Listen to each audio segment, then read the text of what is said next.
Hi, this is Sam Szoke-Burke. I'm a legal researcher at the Columbia Center on Sustainable Investment, or CCSI, and I'm here today to answer some of the really interesting questions that have been sent in response to Module 7.0, which looks at community rights and how they impacted on or can interplay with resource development. So I have about 6 questions that I'll respond to today, one by one, and hopefully this is of use to you in furthering your thinking around these issues. And so, yeah, I think we'll just start with the first question, which is looking at community development and the management of revenues. So the specific question is, are there sustainable models for community development, community benefit from mining, i.e. getting them a percentage of mining revenues that avoid issues of corruption, capture, etc.? How can this be linked to community monitoring of mining? I think corruption or misuse of funds, or not knowing how much revenue is generated and how that revenue is spent, these are all real challenges that are often going to come into play. And the key here, I think, is to focus on the structures and mechanisms that are managing revenues. So we need to be thinking about whether the company is required to confirm when payments are made. Who are they confirming this to? In what form? To what level of detail? We also can think about which entities are actually receiving the money. Are we talking about revenues being paid to a local government who then continues with their general mandate on community development and managing local issues? Or do we want to think about some sort of localized ad hoc structure that's established to more acutely manage the funds in line with identified priorities by community members themselves? This might mean that money gets paid to local representatives who make the decisions, or democratically elected persons who are elected for this specific purpose. We can even think about having multi-stakeholder bodies set up to manage how this money is actually spent. And all of these different potential models, there's never going to be one solution that's always appropriate. It really depends on the context in which the project is operating and the context in which local communities are living, to determine exactly how the money should be spent and how we can best try to design practices that avoid corruption and misuse of revenue that has been dedicated for local development. One example of an interesting approach to the use of revenues is the Newmont Ahafo mine in Ghana. That mine was involved, well, the mining company there took great lengths to try and set up a community development agreement that would result in the community, different layers of the community having a lot of say over how revenues would be spent. So that involved representatives from not only from local and mid-level chiefs, but also women's groups, youth groups, religious organizations, as well as independent facilitators. So there was a big focus on trying to ensure accountability by having different players at the table to hold each other to account. And then the actual decision-making process for which projects would receive money also had some criteria to ensure that the projects that were being decided on were projects that would hopefully contribute to sustainable development.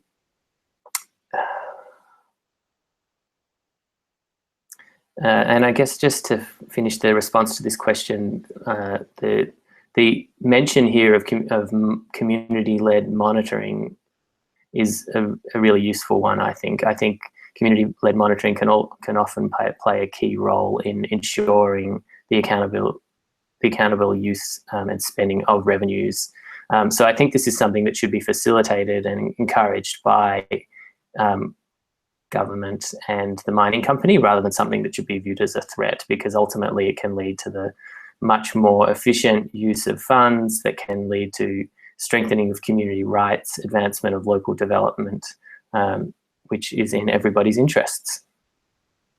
Okay, the second question moves away from this issue of community development agreements and into more of a focus on the rights of Indigenous peoples and of communities in general. The question reads, I would like the Hangout to address the debate raised in the course regarding community rights to refuse consent to an extractive project. In week 1, Paul Collier said that local communities should not have the right to refuse a project, neglecting the inalienability of rights under the United Nations Declaration on the Rights of Indigenous Peoples. And this week, Cielo Magno clearly outlined the importance of FPIC principles and international legal agreements like the UNDRIP. It would be helpful to have those arguments presented as a debate with corresponding literature, rather than having these two polar views standing on their own. Again, this is a very important question, and unfortunately, there are differing views in this, and the means of bridging them is often quite contested. There are kind of several aspects to this question, and I'll attempt to respond to them one by one, and to hopefully provide some additional cases and literature that people can pursue if they want to look into this issue further and try and see how they can square this kind of contested terrain of free, prior and informed consent, or FPIC as it is commonly known. As the course sets out, FPIC is a key principle for the self-determination of communities. It's especially well noted in the case of Indigenous peoples under the UNDRIP, but also under the International Labour Convention 169 on Indigenous peoples, which sets out different standards for free, prior and informed consent. And then we have many other decisions and international guidance that underline the contours of FPIC for Indigenous and also for tribal peoples. If we look outside of the Indigenous peoples space, there are indications that this is not only a right for Indigenous peoples, and that in fact other communities, tribal communities, marginalised communities, are increasingly also being extended this right, or experts and jurisprudential bodies are recommending that they also have this right. So here I'm thinking of the jurisprudence of the Inter-American Court on Human Rights. One case is the case of Saramaka and Suriname from 2007, which was dealing with a group that is not technically Indigenous, but is coming under the broader rubric of tribal communities. We also have many concluding observations by the United Nations Committee on Economic, Social and Cultural Rights, extending expectations of FPIC to non-Indigenous groups. One example that's especially relevant would be the concluding observation on Mexico in 2006 that spoke about the Peroda hydroelectric dam project and was not limiting FPIC rights to Indigenous communities. So we see here that the human rights, different human rights mechanisms are really starting to realise that while FPIC may have developed from Indigenous specific conversations, that actually the logic and the importance of FPIC in protecting community rights can be extended beyond Indigenous communities. So what do we have on the other side? The person who asked the question referred to week 1 and a discussion that was much more limiting about when communities will have the right to say no. The basis of these arguments often tend to focus on trade-offs, which is something that's inherently controversial when we are speaking about rights, and about notions of the greater good. My way of dealing with this is to note that this whole course is about resource developments and how that can impact on sustainable development.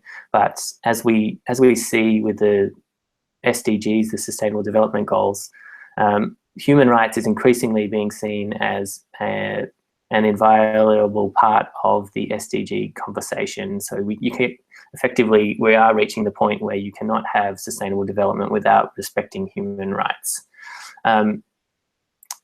So when we think about notions of the greater good and people advancing the argument that this is actually in opposition to affording communities the right to say no to projects that communities think will harm their rights, we have to, in addition to remembering that human rights are inviolable and cannot be subject to trade-offs, we also have to look at what this concept of the greater good might actually mean, and the fact that it's often very hard to achieve in practice.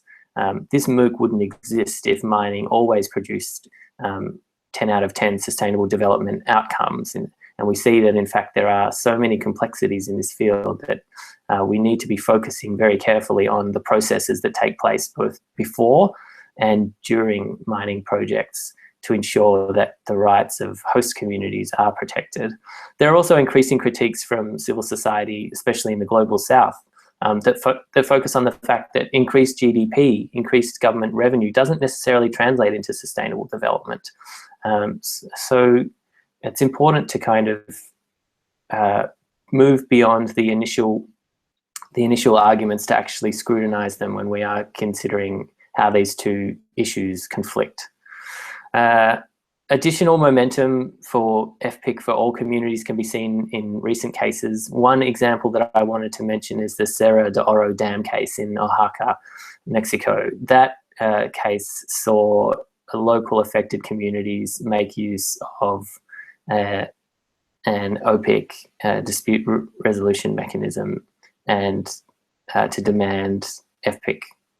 And they were ultimately successful in seeking the halting of that project, which they saw as presenting environmental threats that were too great for the project to continue. So this is an example of different communities in different areas being able to access different mechanisms to seek to enforce FPIC. And so it's an example also of a community having the right to say no as part of FPIC, albeit in a hydroelectric context rather than an extractives context.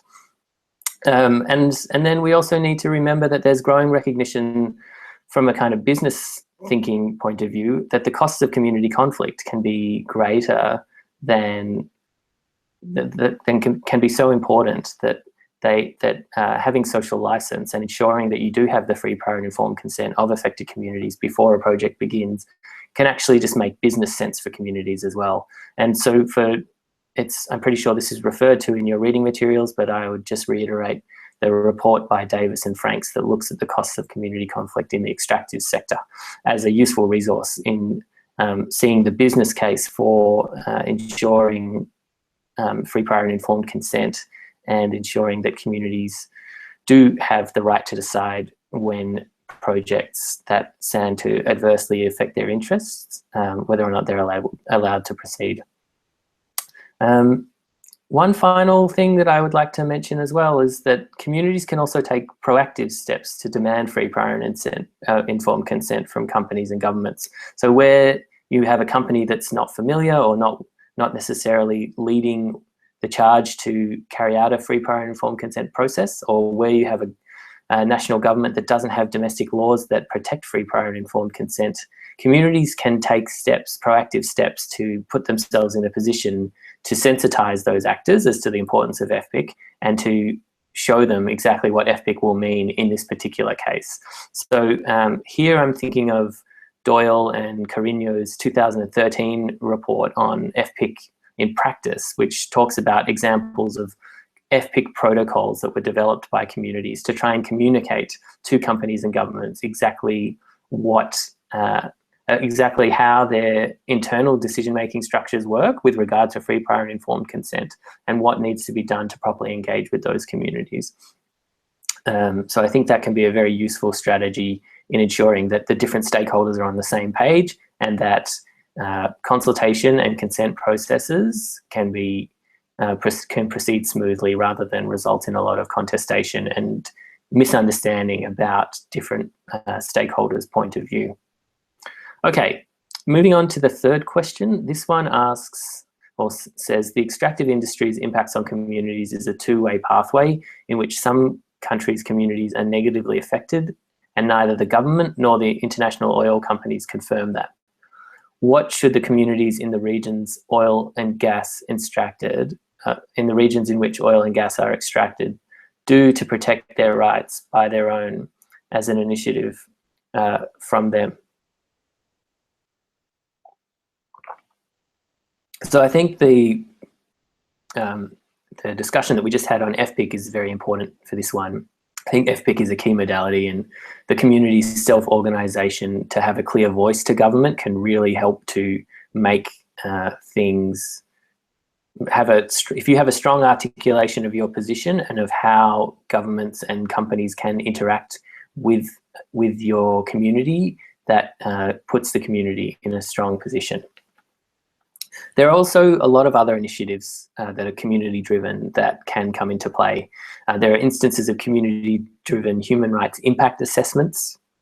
As the first question asked, community-led monitoring is an increasing practice that is empowering for communities. It leads to, it's an example of communities taking matters into their own hands in the sense that they want to become familiar with the technical aspects of how revenues are generated and paid and so on.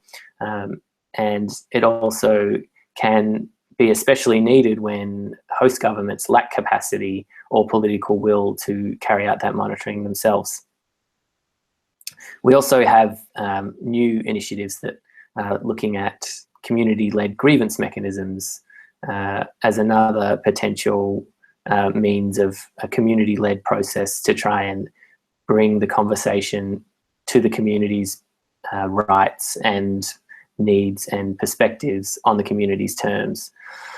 Other strategies are more known, so things like advocacy targeted at key decision makers by communities and the community-based organisations or CSOs that are supporting them. This might require mapping of power and decision-making structures to ensure that advocacy is going to the right people.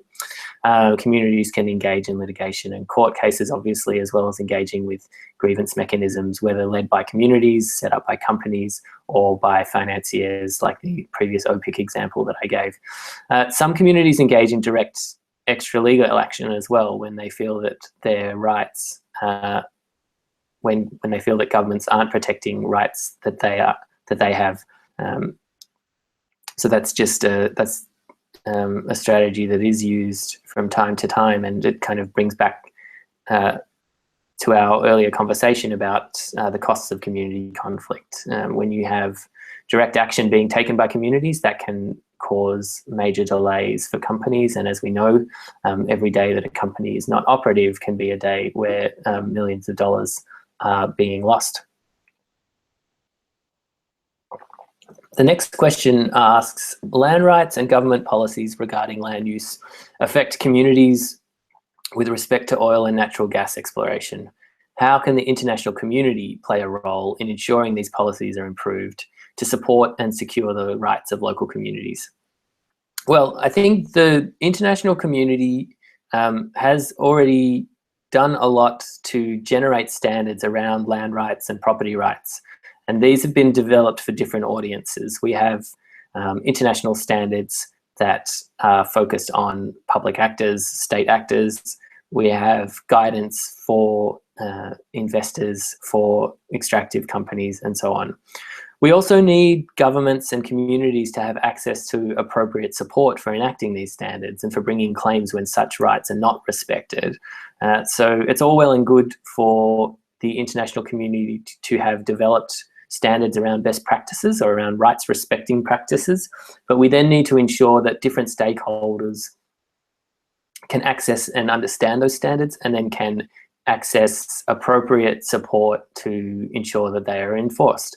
And so this isn't only, I'm not only thinking of actual legal representation, but also the importance of capacity building, of different sorts of technical assistance and accompaniment that allows these stakeholders to be able to articulate what the best practices around land use are, and then to ensure that those best practices can actually be put into practice in their individual case. Companies, especially in the mining sector, are becoming increasingly sophisticated in their understandings of land rights and human rights, but there is still more that's required regarding sensitizing them on the importance of due diligence, impact assessments, and respecting land rights and human rights. And the international community can obviously have a role in that, given that a lot of these companies will have headquarter offices in throughout the world, not necessarily only based in the country in which the mine is operating. So the companies themselves often have an international nature and different pressure points in different countries, which means that more international commentators and actors can contribute to sensitizing them and holding them to account to ensure that they are respecting land rights and human rights of local communities. And then, as we've already been talking about, there are lots of ways in which communities, I mean, this is moving away from the international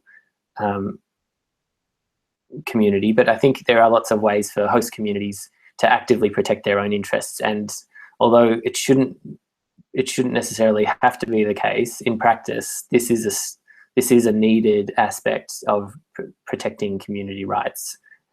So things like self-organization, protocols around FPIC or other community decision-making, and how communities should be consulted and participate in decision-making around extractive projects, but also seeking capacity building from allies, from donors, from civil society organizations, and holding actors to account in the early stages of decision-making around mining in the previous ways that we've discussed, are all ways for local communities to also try to strengthen the protection of land rights and the compliance of companies with land rights and human rights.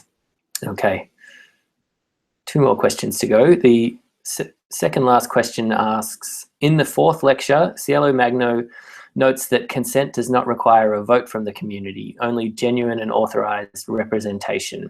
However, this concept is problematically vague in the presentation. History is littered with examples of authorities who assumed or were conferred the authorization to make decisions, who alienated their community's lands without genuine consent. The presenter makes a strong case that women are often disproportionately affected by extractive projects. In some societies, women may be formally excluded from positions of authority, which can make decisions about the alienation of community lands.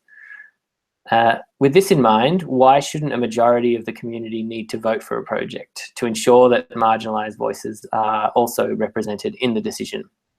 So this question is all about community representation and what's the actual modality in which consent can be given or withdrawn.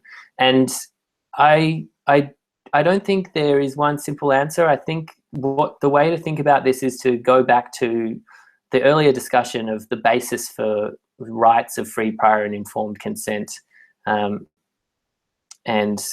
the ways that communities can be represented in general, which is to look at it as being based in, especially for Indigenous and marginalised communities, in this notion of self-determination.